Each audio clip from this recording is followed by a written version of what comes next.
Sa kaliwa. Kuya Nico, diretso Kuya Nico. Diskarte ko na lang yung time na yon ay kung ano yung pinakamalapit ng regalo, doon sila magsisimula. Kuya Makoy ka pa sa kanan.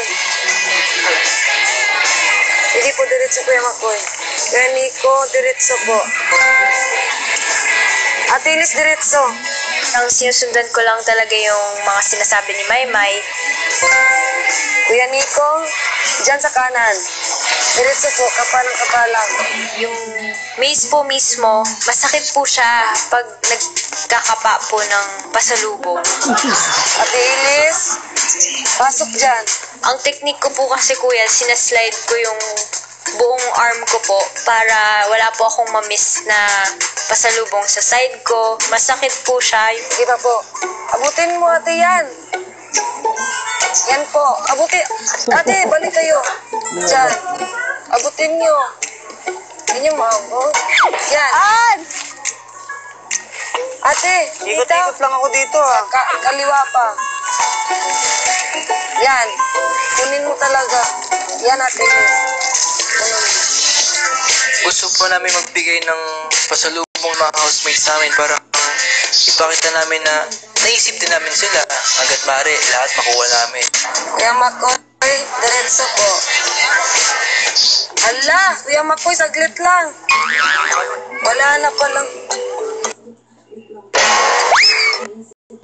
Saglit lang po. Kuya Makoy, steady mo natin.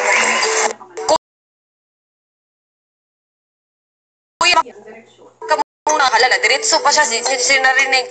Ang kanilang mata na si Maymay, tinuunan muna ng pansin ang nahihirapang si Elise. Ate Ilis, atras po. Hindi niyo maabot? Ano Wow, saglit lang. Kaya naman ang dumiretso na si Makoy, Kuya Makoy. Kuya Makoy, lumabas. Kuya Makoy. Balik ka sa pinahanan mo. Kuya Makoy, diretso. Wait lang po, ang naan ko mas Kuya Makoy kasi nasa. Minsan, nagkakalito, kaya pinagbutihin talaga namin, kuya. Tapos diretso kayo sa kaliwa. Pagkatapos unan, kanan Kuya Makoy. Yan po. dahil sa mga naging kalituhan, kakaunting minuto na lamang ang natira sa kanila. Okay, 5 minutes. Wait lang po. Kasi naisip ko kung paano po ito. Wait lang po. At dahil si Nico ang pinakamalapit sa mga natitirang pasalubong, naisip ni Maymay na ito na lang ang bigyan ng direksyon. Yan, Nico. Ano lang mo. Please, Ate Ilis at saka Kuya Makoy, magsama po kayo. Nasarapan niyo po isa't isa. Kuya Nico, diretso po. Hoy. 3 minutes na lang Kuya Nico, ikaw na lang po lahat. Tapos, kanan ka po Kuya Nico. Kuya Nico. Wait! Sina Makoy at Elise may natagpuan sa maze. Ang isa't isa. Kuya Nico, diretso po. Kuya Nico, kaliwa. Sige pa po. Diretso lang. Yan, kapa po dyan. Andiyan na regalo.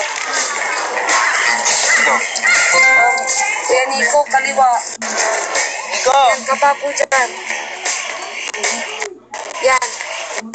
Tapos, Wala, na-stress na ako kasi 3 minutes na lang. May 3 pang naiiwan. Sabi ko, patay. Dahil paubos na ang oras, minadelina ni Maymay na ilabas ang 3 sa maze. Kahit may natitira pang mga regalo. Kuya Nico, takbo. Tapos, Kuya Nico, takbo. Tapos, kanan. Nico! Tapos, kaliwa. Kuya Nico, kanan.